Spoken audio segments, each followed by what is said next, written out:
Vamos a todo esto uno que hablamos antes, no tenga grabado. Quizá tendría más visas que no. Bueno, ok. Estamos entonces retomando, no reiniciando, porque entonces empezaremos con tarea conjunto. No. Estamos retomando nuestro curso de hoy, al 6 de enero de 2024, nuestro curso de Biomatemáticas 1, en la división de simbiosis de la salud de la palabra. Bien. Y hemos estado hablando de cómo usamos algunas formas de lenguaje para explicar o tratar de entender y tratar de explicar cómo es la naturaleza, cómo es el mundo, cómo es el universo y sobre todo cómo es la vida, cómo son los fenómenos vivos, la biología, por eso es biomatemáticas. Y el lenguaje o lo que usamos para explicarlo es el lenguaje de la matemática. Sí, cierto. Viajamos en el tiempo. Gracias. Entonces, es muy común que pase cuando empieza el año, te quedas ahí con cierta inercia, diría Newton, los cuerpos, todo cuerpo tiene su estado de reposo, a pesar de que cambie el año. Por cierto, hace unos días fue cumpleaños aniversario del natalicio de Newton. De acuerdo con el calendario gregoriano vigente en la Europa fiel a Roma, a partir de 1582 y 1582 se aprobó el calendario gregoriano por el Papa Gregorio XIII. Aparte se supone que si Isaac Newton nació cerca de las fechas de su solsticio, ¿no? Su registro de nacimiento está en el día de la Navidad de 1642. ¿Y por qué en Navidad, 25 de diciembre de 1642? Sí, porque en Inglaterra, desde que Enrique VIII se enojó con el Papa porque no quería divorciarlo, Enrique VIII mandó al cuerno al Papa, le cortó la cabeza a la esposa. O sea, no me voy a divorciar, voy a enviudar. Se declaró él representante de Dios en la tierra y fundó la Iglesia de Inglaterra, la que conocemos como Iglesia Anglicana. Desde entonces, quien encabeza la monarquía británica, él o la monarca de Inglaterra, es la persona representante para los ingleses de Dios en la tierra. Hasta hace poco era Elizabeth II, actualmente su hijo Charles III, Carlos III, que nadie lo quiere más que su esposa. Ya sé quién sabe. Quizá ni ella. Entonces, por eso, en el siglo XVI todavía, cuando nació Newton, seguía vigente en Inglaterra el calendario juliano, decretado por Julio César en Roma hace más de 2000 años. ¿Sí? Pero como tiene errores matemáticos en cuanto a algunos minutos en el conteo todavía no estaba publicado, no, sí estaba publicado, las revoluciones de Copérnico, publicado en 1543, ¿sí? Ya para entonces se sabía que, o se proponía que la Tierra tenía tres movimientos, el de rotación y el de traslación alrededor del Sol, en un periodo de 365 días y 6 horas, pero le faltaban algunos minutos. Al no contar esos minutos, al pasar año tras año, esos minutos se iban acumulando. Entonces el calendario se iba atrasando respecto al movimiento de la Tierra. Antes de eso, antes de que Copérnico postulara y se aceptara su modelo matemático geométrico de que la Tierra tiene movimientos y el Sol está inmóvil en el centro del sistema solar, alrededor del cual girarían la Tierra y los demás planetas, la gente pensaba que, de lo que vemos, que el Sol sale por el este, se mete por el oeste, y entonces el Sol le da la vuelta a la Tierra estaba en el centro, así lo veíamos, y así lo interpretábamos, y se le llama el sistema geocéntrico. Quien lo sistematizó matemáticamente de la manera completa que se aceptó hasta 1543 por Copérnico. Ya después otros matemáticos y astrólogos, todavía eran astrólogos o astrónomos, empezaron a encontrar evidencias que confirmaban el modelo de Copérnico. Empezaron a dudar del modelo que en el año 150 aproximadamente había sintetizado un matemático que vivía entonces en el norte de África, en lo que era Egipto, en Alejandría, que era Claudio Ptolomeo, director de la Biblioteca de Alejandría. Él publicó una obra titulada Síntesis Matemática. Síntesis Matemática. Y en Síntesis Matemática él describía cómo estaba la Tierra en el centro y los planetas se movían alrededor. Y el Sol también alrededor de la Tierra. El Sol, la Luna y las estrellas se movían alrededor de la Tierra, en el modelo geocéntrico, más o menos, de Claudio Ptolomeo del año 150. En 1543, Copérnico publica el modelo heliocéntrico, donde la Tierra se mueve igual que los planetas alrededor del Sol.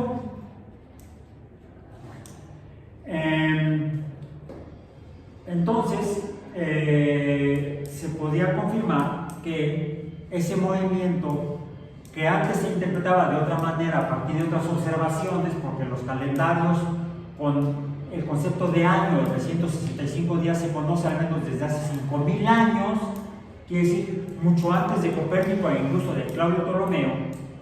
Ya los matemáticos, astrólogos, asirios, acadios, babilonios, sumerios, etc., egipcios, fenicios, mayas, describían los ciclos anuales de 365 días y 6 horas.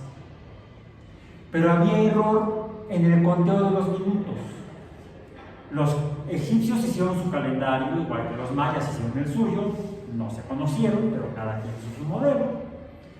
Y el calendario egipcio es el que tomaron los romanos posteriormente para usarlo ellos para organizar sus actividades agrícolas, por ejemplo. Por ejemplo, ¿cómo sabemos cuándo hay que sembrar? Pues porque hace calorcito. Si hace tanto frío que llega a nevar, no vas a sembrar en ese momento. Estarías en el invierno. Habría que esperarse a la primavera para ver cuándo vas a sembrar. ¿Y cuándo empieza la primavera? Bueno, pues cuando cantan los pájaros y surgen las florecitas, pero eso no hay un día exacto, es como paulatino.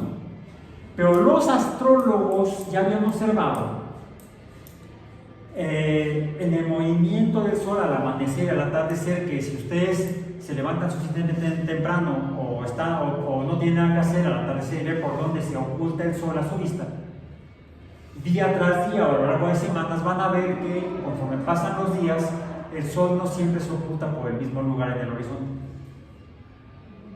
Sí, del mismo lado, pero no en el mismo lugar. Se oculta en el oeste, pero no en el mismo punto, sino que va variando. Y conforme nos pasan los días se mueve en un sentido, hacia el norte quizá, hasta que llega un día en el que ya no se corre más, sino que se empieza a regresar. Vuelve a pasar por el mismo lugar y luego se sigue hacia el sur, hasta que llega un día en el cual llega un punto último en el cual se empieza a regresar otra vez hacia el norte.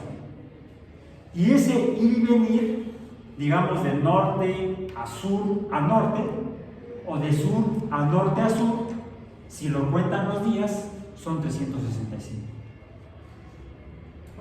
Yo le he visto el fotografiado en el atardecer porque no me levanto tan temprano. Además, es más fácil que haya un día claro, que haya una tarde clara que una mañana tan clara. Y a veces he visto últimamente el amanecer más o menos y siempre está brumoso, no se ve un monte acá. Pero al atardecer casi siempre, a menos que esté muy nublado. Entonces, eso lo observaron los diferentes pueblos en el mundo desde hace miles de años. Y los primeros que lo establecieron y lo escribieron, y están las tablillas de arcilla, fue el Mesopotamia. Por eso sabemos que así era y así medían el tiempo en años. Entonces festejaban, ¡ay! Una ida y regreso del sol nuevamente. No decían otra vuelta al sol como ahora dijeron otros. Ese de, ¡ay! Es otra vuelta al sol, tiene 500 años. No más. O sea, el 10% de la historia de la civilización humana, al menos desde Mesopotamia. Solamente durante el 90% de la existencia de las civilizaciones, los humanos no fueron conscientes de que la Tierra era la que se movía y le daba la vuelta al Sol. Ellos veían el atardecer o el amanecer y cómo el Sol se movía de un lado al otro, salvo en el Ecuador. Ahí sí estaban, se me hace que por eso los incas no lo registraban también. Los incas vivían cerca del Ecuador. De hecho, ocuparon el Ecuador, Perú, Bolivia, etc. Aunque los mayas sí sabían de... Los mayas están más al norte, están en el hemisferio norte. ¿Sí? Y entonces por eso los mayas pudieron observar eso, registrarlo y hacer modelos matemáticos. Como los asirios, los fenicios, los egipcios.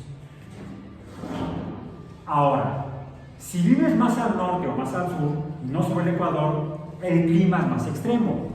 Hay una época del año que hace mucho calor y otra época del año que hace mucho frío, quizá tanto frío que llega hasta nevar. Y sabes que si pones una semilla en la tierra y hay nevada, esa semilla no va a germinar.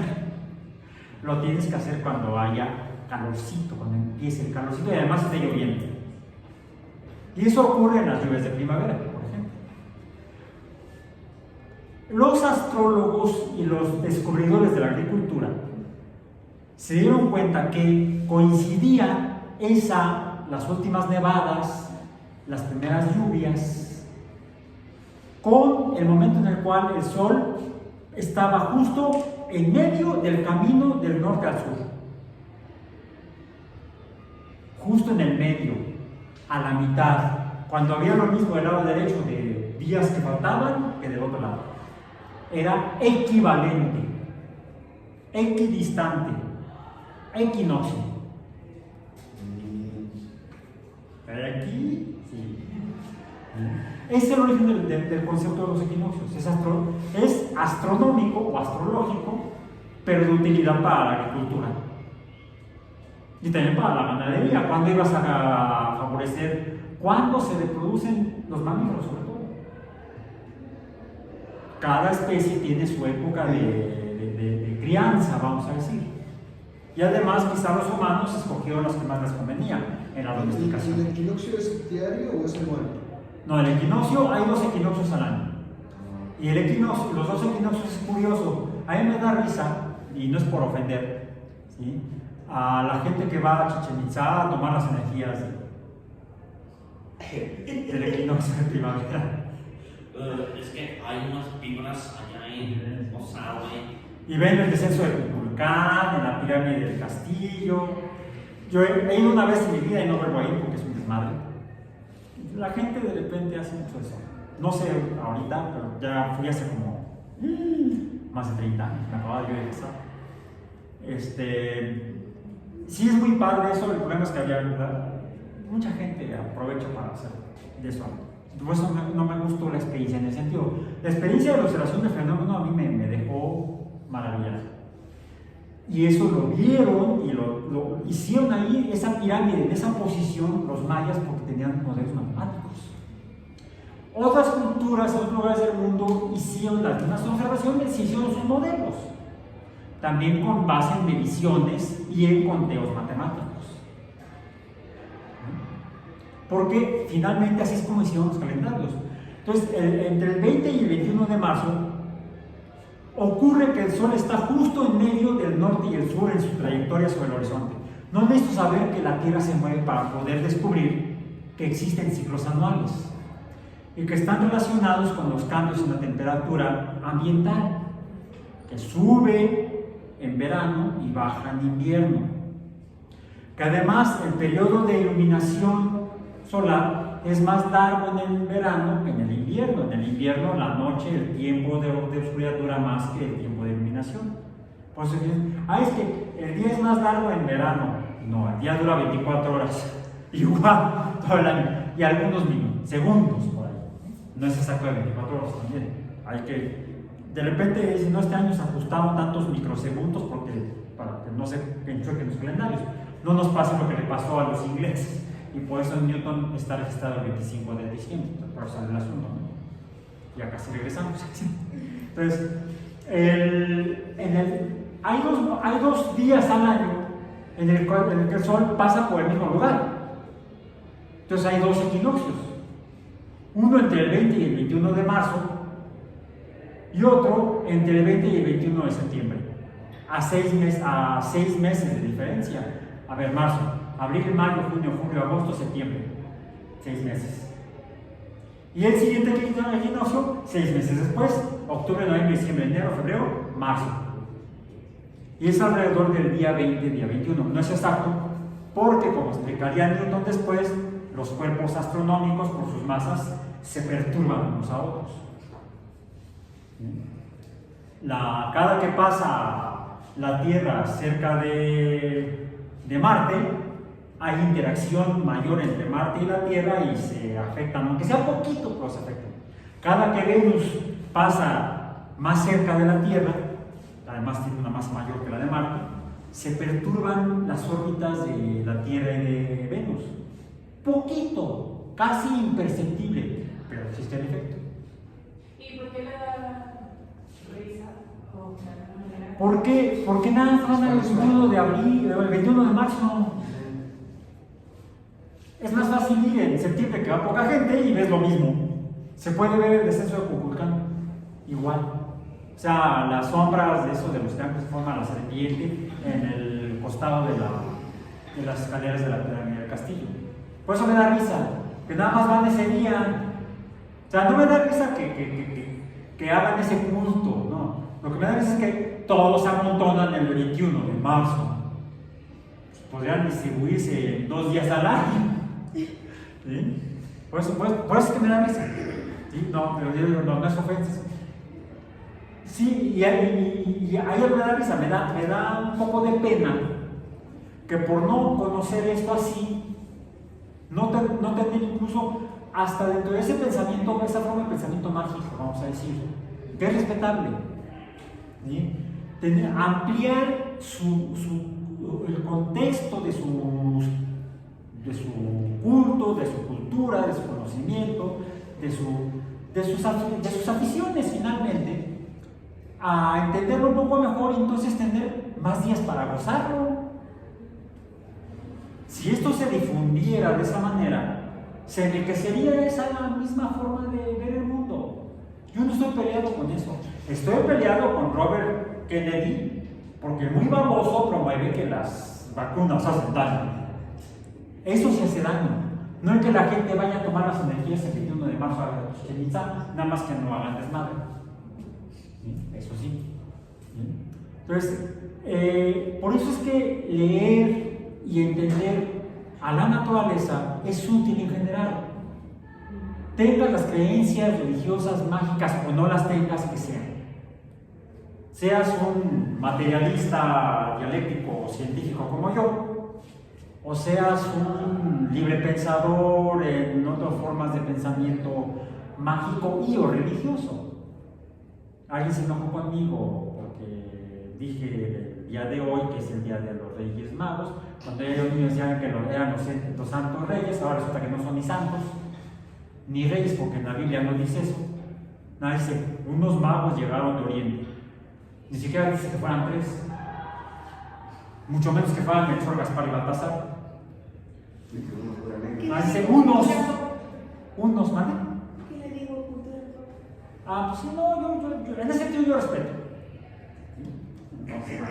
Pero sí, la matemática es una herramienta que te ayuda ya sea a explicar el pensamiento mágico y a enriquecerlo, o a tomarlo más ligado a la evidencia material y ser un materialista. ¿Sí? Ahí sí, mientras no dañes a nadie, a mí me da igual cómo pienses. Y si ayudas a los demás, mejor. Y la matemática ayuda a ayudar. Y es por eso que la gente ha hecho modelos matemáticos. El detalle es cuando el modelo matemático, que le fue lo que le pasó al pobre de Claudio Ptolomeo, que su síntesis matemática pues era materialmente falsa.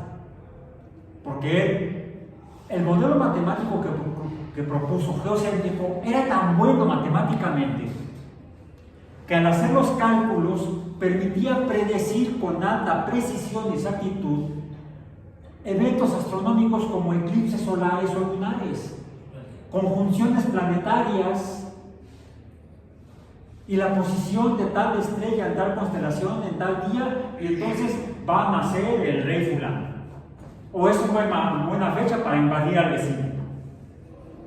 La astrología y la matemática eran herramientas al servicio de los estados en tiempos pasados.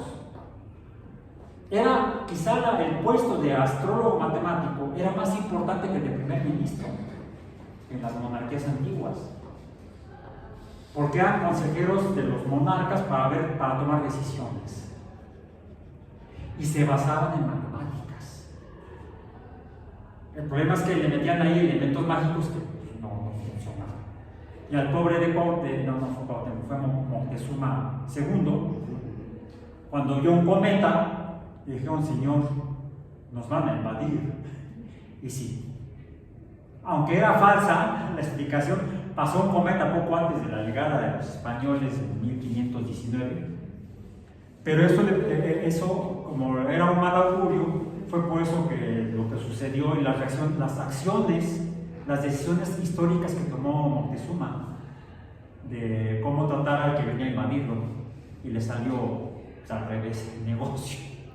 Y no fue una muy buena interpretación de un fenómeno que no tenía nada que ver, el paso de un cometa, con una intervención extranjera en estas tierras, que luego les dan.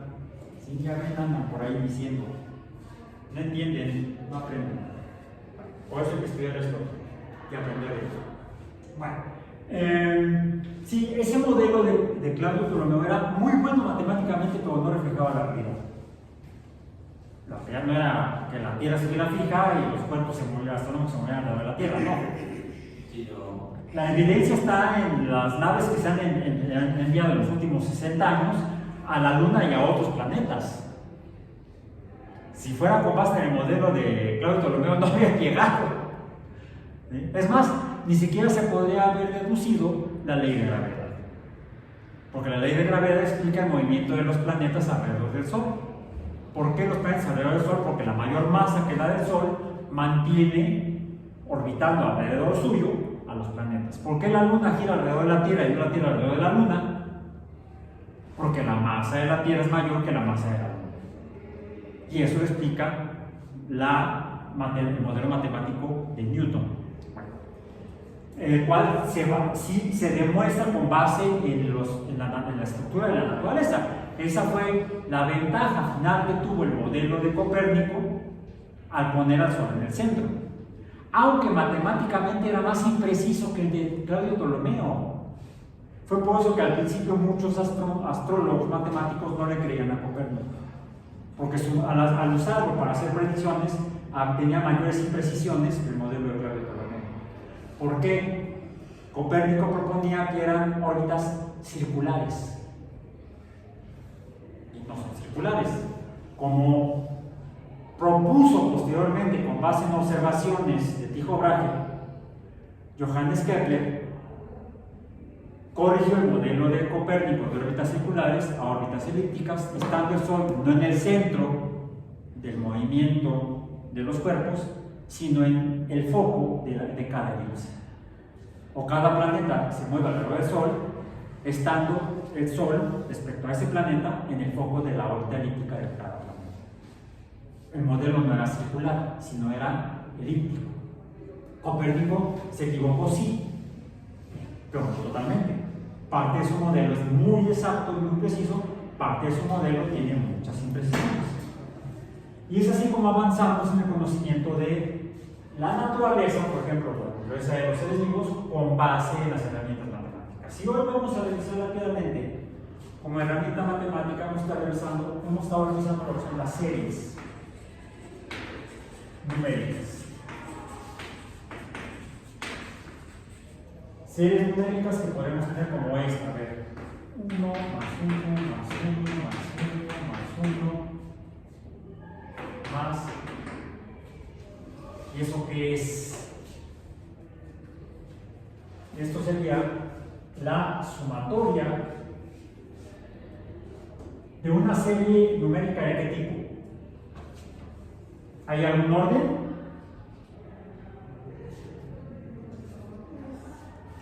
Sí.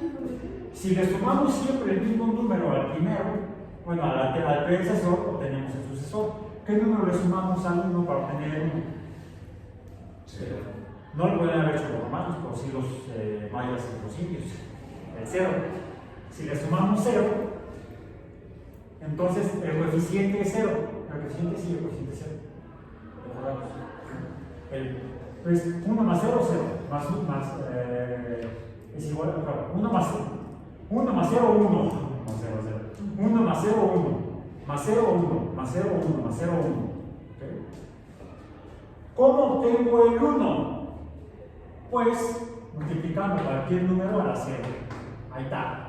Y así podemos escribir esa suma, esa serie aritmética.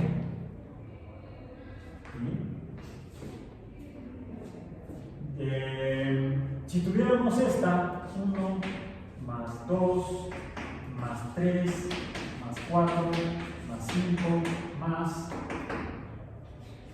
esta como la expresamos.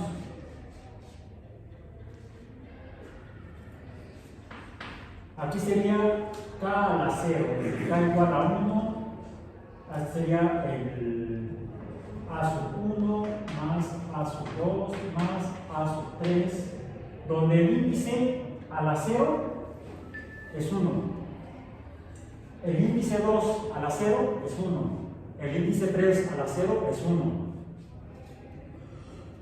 Aquí sería a sub 1 más a sub 2 más a sub 3 más es k a la que a 1. El índice 1 a la 1 es 1, 2 a la 1 es 2, 3 a la 1 es 3. ¿Y esta serie de qué tipo es? La primera dijimos que es aritmética, porque le sumamos un número constante, el 0, y obtenemos el sucesor. Exponencial. ¿Es exponencial? No, también es aritmética. Porque es 1 más 1, 2. 2 más 1, 3. Y el coeficiente es 1. Y el coeficiente del patrón. Recordemos lo que hemos visto antes. ¿Qué sucede si tenemos ahora la sumatoria de k al cuadrado? ¿Quién es a sub 1? 1. 1. Más 4. más 9. más. 16, 25. ¿Cómo supiste? Porque Porque es el exponencial. índice al cuadrado, ¿no? Sí. El índice al cuadrado. A sub 1 al cuadrado, 1. A sub 2 al cuadrado, 4. 3 al cuadrado, 9. Pero mientras que estas dos son aritméticas,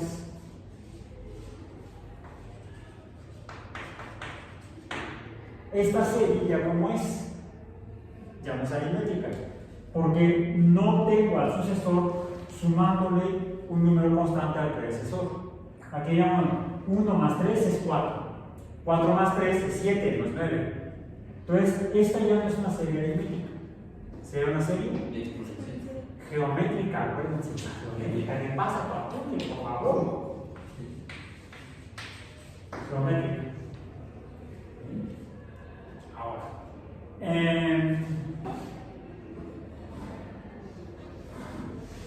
podremos tener, ya que estamos en estas, k al cubo 1 más 8 más 27 más 64 más un montón. 125. etcétera, etcétera. Bien, esta es geométrica.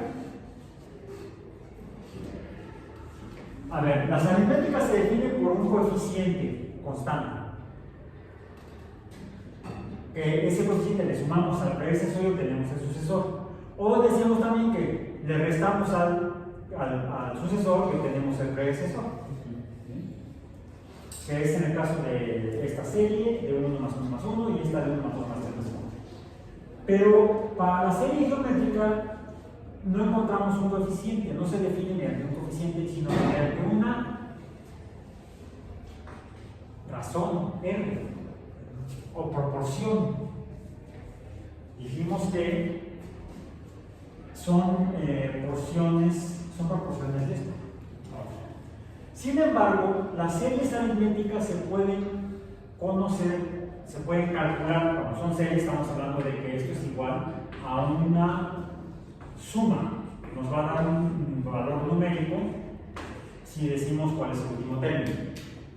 ¿Sí? Si decimos cuál es el último término, podemos conocer el resultado de la suma o sumatoria. Entonces necesitaríamos que las series fueran series finitas.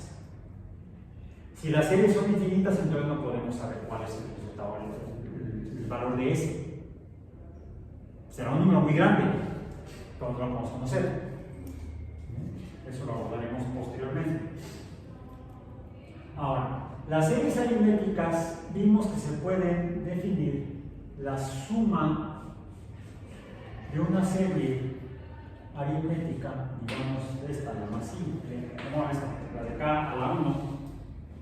Se puede definir, S se puede conocer por la fórmula general que vimos, que es n, donde n es el número de términos de la serie finita, más 1 entre 2. ¿Sí? ¿Recuerdan que la usamos esa? En series aritméticas. No nos resuelve las series geométricas, no las geométricas, o sí las aritméticas. Finalmente tenemos aquí un binomio y acá es un binomio multiplicado por una constante n. ¿La podemos resolver o no? ¿Cuánto sería? N por n cuadrada, más n por 1, n. Y todo esto sería entre 2. Pero puedo factorizar y obtener esto. Es otra forma de ponerlo. ¿Ok? Si fuera para acá 0, la sumatoria de k a la 0, ¿cómo quedaría aquí? Será igual a n. Ahora, para acá a la 1 es n cuadrada entre 2 más n entre 2. Me va a dar el resultado S, la sumatoria o suma. Bien. ¿Cómo quedaría k cuadrado? Pues sería necesario tener el cuadrado de esto.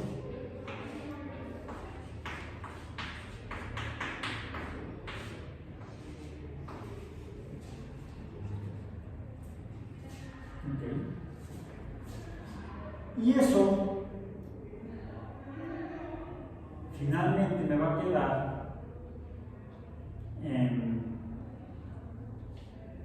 de esta manera. Va a quedar como n cúbica entre 3 más n cuadrada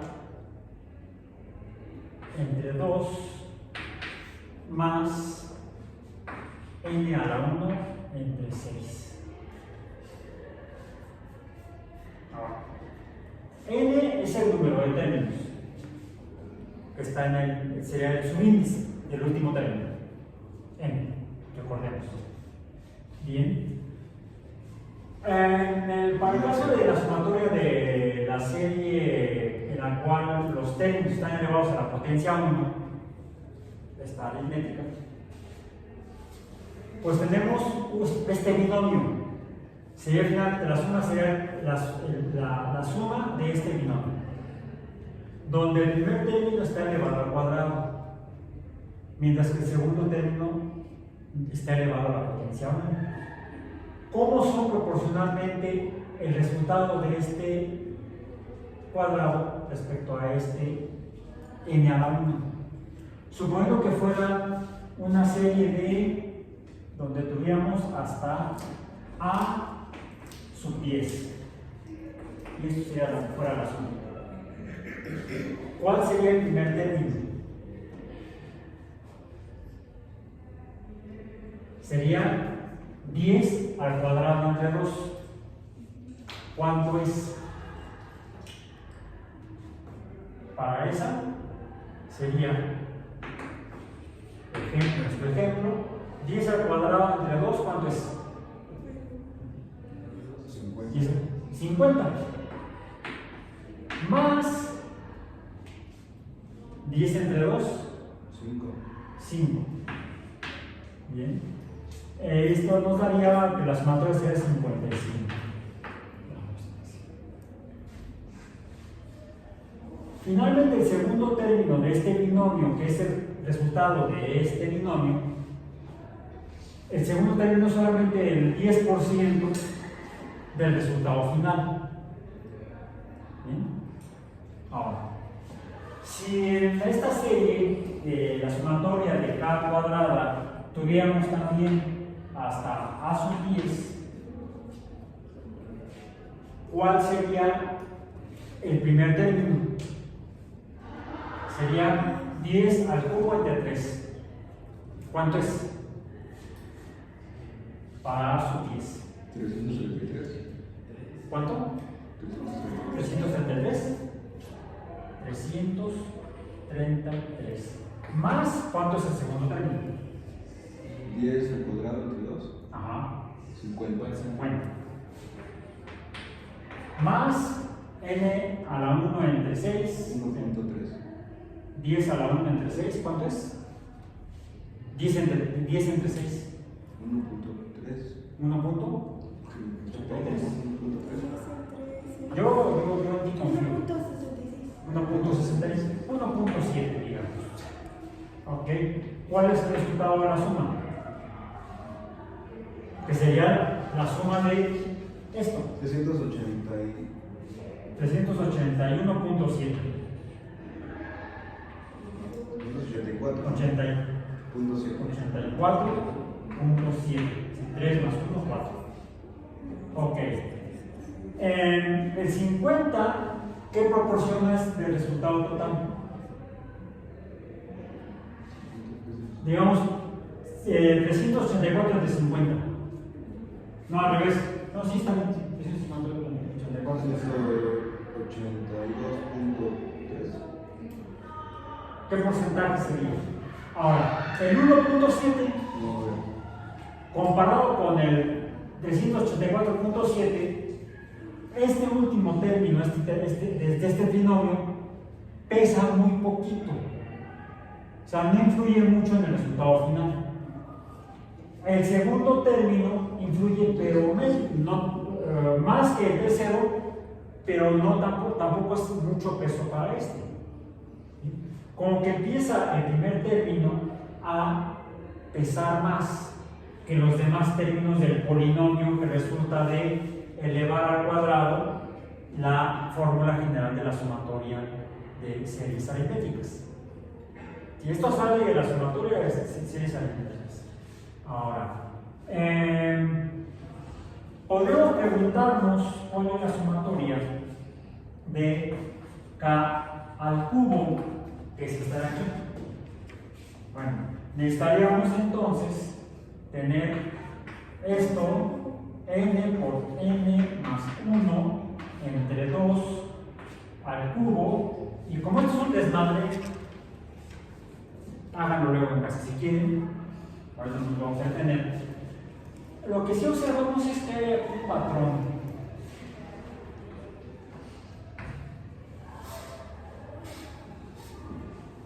Para cada lacero, para la sumatoria de cada lacero, el resultado S es n a la 1 entre 1. Para la sumatoria de cada 1 es la fórmula general de la sumatoria de series aritméticas. N por n más 1 entre 2, que es n cuadrada entre 2 más n a la 1 entre 2. Y este es el resultado para la serie hasta a sub 10. Veamos. Este es para cada lacero. Este es para k a la 1. Este primer término es para k al cuadrado. ¿Se fijan en algún patrón? ¿No aumentan de profundidad? La potencia es 0. La potencia de n es 1 y el denominador es 1. La potencia es 2, la potencia es 3 y el denominador es 3. Si la potencia es 3, ¿cuál será el primer término 4. del cubo de esto? N a la cuarta entre 4. Más otros términos. Ok, ¿a qué nos ayuda esto?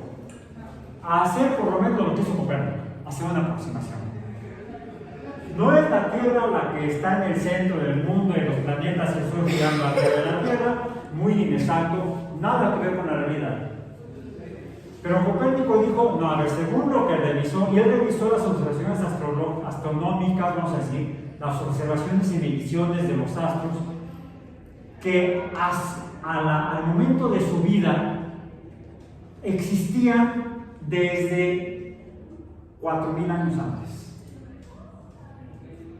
Todo lo que se había acumulado en Eurasia, en el Mediterráneo, y estaba disponible para el siglo XV, XVI, 1500 y 1540. Todas esas observaciones las realizó Copérnico, por eso tardó 30 años. Eso aparentemente empezó a revisarlo a partir de 1510 y publicó hasta 1543, 33 años. En hacer toda esa revisión de esos datos, dijo que hay algo que no cuadra, hay algo que me suena raro. Y fue por eso que pasó del modelo de geocéntrico de Claudio Ptolomeo a proponer un modelo heliocéntrico como filosóficamente había propuesto, pero nadie le creyó, Aristarco de Samos, 1000 años antes. 1500 años antes de Copérnico. Pero nadie le creyó a Aristarco porque a Aristarco le faltaban datos, números y cómo organizar para obtener al menos una aproximación. El modelo de Copérnico es una mucha mejor aproximación a cómo se están moviendo los astros alrededor del Sol, o el Sol y los astros, a lo que creían los demás astrólogos por 4.000 años. Es mejor una mala aproximación, ya dije que el modelo de Copérnico era malo, pero más cercano a la realidad. Es mejor una mala aproximación que un muy buen error.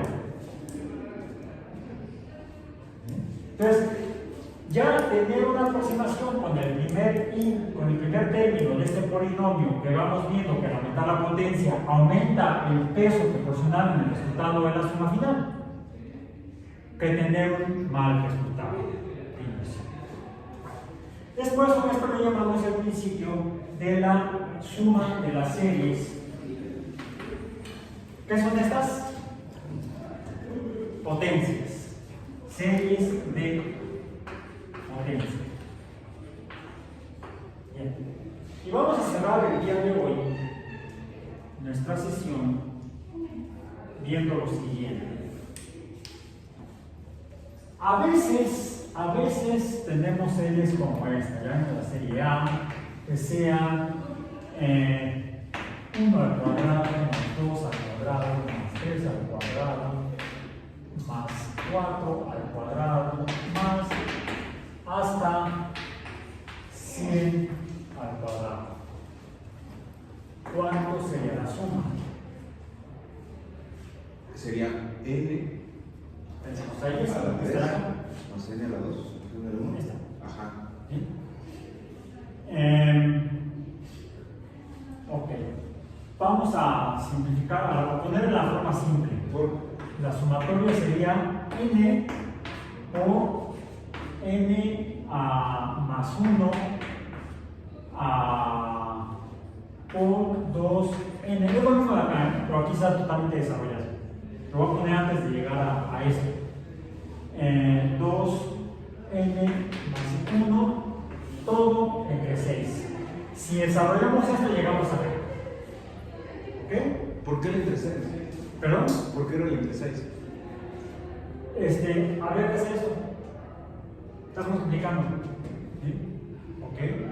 Si quieres algo en casa y si no está el desarrollo, está en nuestro apunte que está disponible en el sitio. ¿Ok? No quiero detener en eso porque no se nos está acabando el tiempo. O andar en el rollo. Pero es ilustrativo, ¿no? Es ilustrativo. Lo que importa es entender. Lo demás está en los libros. Pero para poder usar lo que está en los libros, hay que entenderlo. De nada sirve leer un libro si no lo entiendes.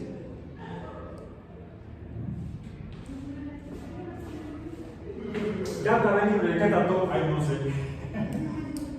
Es como cuando vas a una película y no la entiendes. Bueno, ocurre más con mayor frecuencia. Ok. Entonces, aquí podemos usar esto y llegar a este resultado. Bien.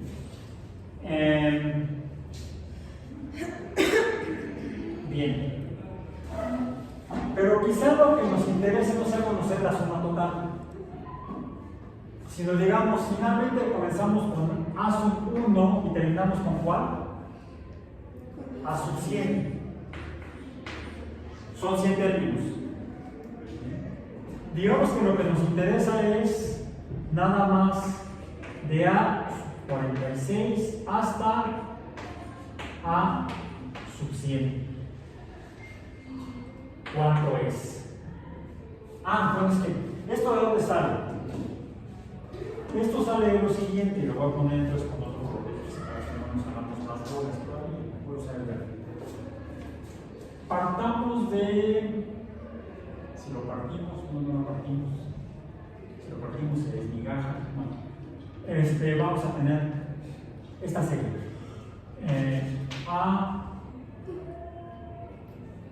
la serie A, que sea, la serie B mejor, la serie B. Que sea 1, más 2, más 3, más 4, más 5. Ok. Si yo digo esto, o lo comparo con esto, ¿esto cuánto es? 1. ¿Esto cuánto es? 3. 3.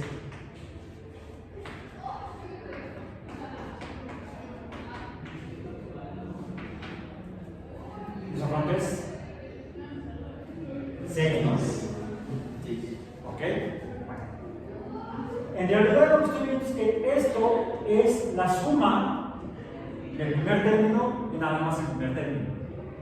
Llamémosle B mayúscula sub 1. Esta sería aquí la suma de los primeros dos términos de la serie B. Sería B sub 2, que puedo poner. Y esta entonces, ¿cuál sería? Sería B sub 3. Podríamos tener hasta B mayúscula sub 5, que sería la suma total. Finalmente, aquí lo que estoy teniendo no son la suma total de toda la serie, sino solamente de algunos de los términos de la serie. A esto le llamamos sumas parciales. Bueno, el concepto de suma parcial lo puedo aplicar ya sea a los primeros términos de una serie muy grandota, pero no tiene por qué ser solamente a los primeros términos, podría ser a los últimos o a alguna parte intermedia, como la resuelve. Bueno, esto sería igual a la serie total A sub 100, o la sumatoria, vamos a decir, la sumatoria de los K, dijimos cuadrado, desde n, desde K igual a 1 hasta 100, sería toda, menos la sumatoria de... Esto no es resta, es nada más la serie desde aquí hasta acá. O sea, desde el 49 hasta el 100. Antes del 46 tendría yo entonces la K cuadrada de K igual a 1 hasta el 45. Y de esta manera tengo esta diferencia. Hagan este ejercicio con esta y me lo muestran aquí.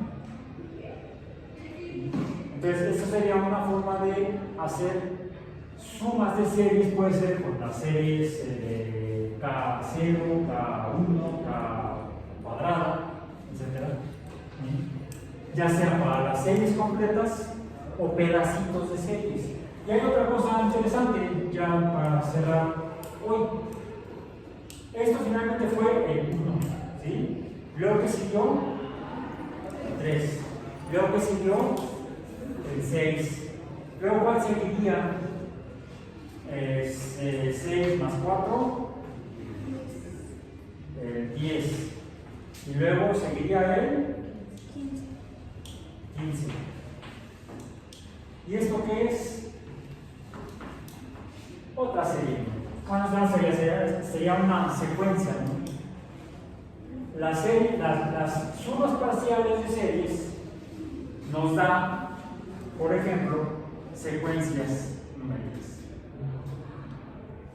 1, 3, 6, 10, 15. Y hay un orden. ¿Cuál es el orden? El orden se explica mediante las sumas parciales. Entonces, esto no es una fila desordenada de números.